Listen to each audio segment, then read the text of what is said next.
Donc, je m'appelle Guillaume, je suis chauffeur à Genève depuis 4 ans et demi.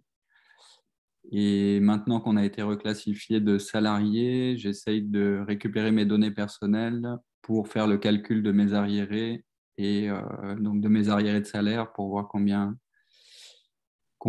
Uber me doit par rapport à ce que j'ai travaillé, j'ai utilisé mon véhicule, etc.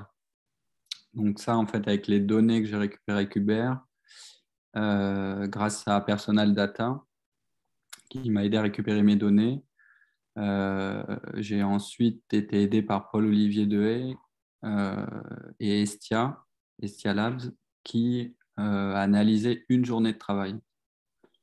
Et en fait, sur cette journée de travail, on peut voir des traits de différentes couleurs. En jaune, c'est quand je suis en course avec le client, et en bleu, c'est quand je suis à vide. Puis ensuite, en rose, je suis en approche, j'ai reçu une course. En jaune, je fais la course jusqu'à déposer le client. Au point bleu, je retourne à vide à un autre endroit.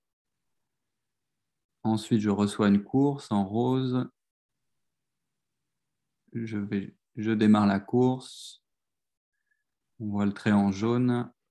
Et voilà, j'arrive en ville. Je refais une course, etc. Jusqu'à l'aéroport. Et là, c'est la fin de ma journée de travail. Et donc, en fait,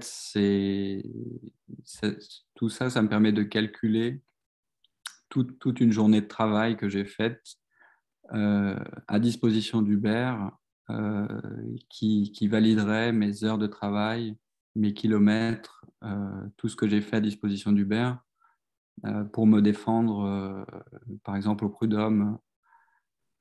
Parce que pour le moment, la position d'Uber, c'est qu'il ne veut pas payer les heures entre les courses. Alors que on peut le prouver avec les données, ça permet de voir tout ce que j'ai fait pour Uber.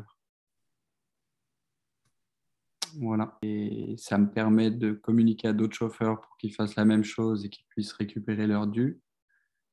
Euh, et que ça soit à Genève ou dans n'importe quelle ville, c'est des données qui sont en possession d'Uber que chacun peut récupérer soi-même.